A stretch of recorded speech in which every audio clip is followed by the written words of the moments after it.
Hello everyone, నేను మీ Rajasekhar Reddy, financial growth expert. నేను 1,00,000 మంది జనాలకి ఫైనాన్షియల్ ఫ్రీడమ్ ఇవ్వాలి అనే మిషన్ మీద పనిచేస్తున్నాను. నా ఫైనాన్షియల్ స్ట్రాటజీస్ ద్వారా ఇప్పటి వరకు ఒక 5,000 మందికి రీచ్ అయ్యాము. సో ఈరోజు topic how to build an emergency fund topic. ఇది ఎమర్జెన్సీ ఫండ్ ఎలా ఉపయోగపడుతుంది మనకి అంటే, ఒక వ్యక్తి జాబ్ చేస్తున్నప్పుడు ఎమర్జెన్సీ ఫండ్ అంటే అత్యవసర నిధి లేనప్పుడు, సడన్గా జాబ్ లాస్ అయినప్పుడు మనకి ఈ ఫండ్ లేకపోతే చాలా స్ట్రగుల్స్ అవ్వాల్సింది వస్తుంది. మనకి బెస్ట్ ఎగ్జాంపుల్ ఏంటంటే, మనకి 2020లో వచ్చిన కోవిడ్.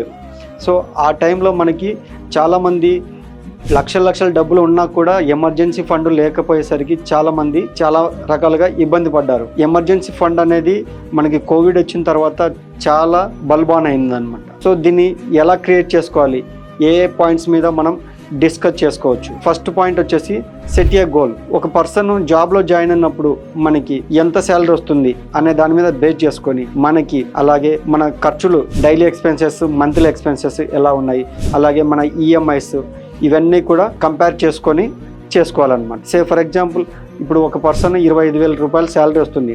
అతనికి కనీసం ఒక 3 నెలల నుంచి 6 నెలల వరకు అతని ఎమర్జెన్సీ ఫండ్ అనేది పక్కన పెట్టుకోవాలన్నమాట. అది కూడా ఎక్కడో రియల్ ఎస్టేట్లోనో లేదంటే గోల్డ్లో ఇన్వెస్ట్ చేసుకోకూడదు అనమాట. బికాజ్ ఆఫ్, ఎందుకంటే ఎమర్జెన్సీ టైంలో మనకి గోల్డ్లో ఇన్వెస్ట్ చేస్తే దాన్ని ఇమ్మీడియట్గా లిక్విడిటీ చేసుకోలేమన్నమాట.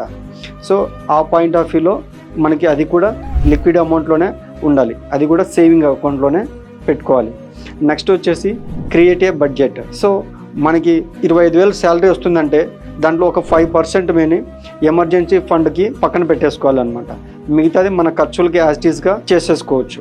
సో ఇలా బడ్జెట్ క్రియేట్ చేసుకోవడం వల్ల మనకి ఏదైనా జాబ్ లాస్ అయినప్పుడు, లేదంటే హెల్త్ ఎమర్జెన్సీ వచ్చినప్పుడు ఆ సేవింగ్ అకౌంట్లో నుంచి మనము తీసుకోవచ్చు అనమాట.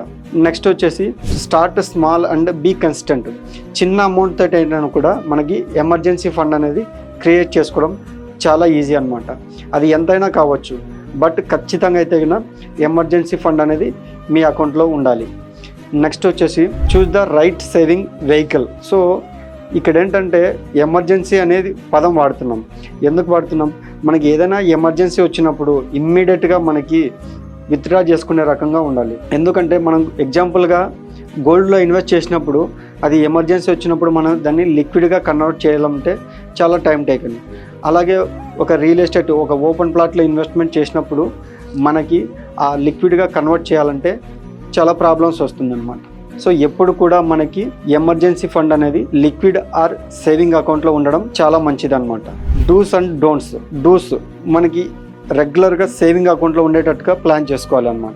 నెక్స్ట్ ఏంటంటే డోంట్స్. ఎప్పుడు కూడా దాన్ని ఎమర్జెన్సీ కాకుండా, అంటే ఏదన్నా మనం పర్చేజ్ చేసుకోవడానికో ఇంకో దానికో వాడకూడదు అనమాట. ఇది మనం ఖచ్చితంగా గుర్తుపెట్టుకోవాల్సిన విషయం అనమాట.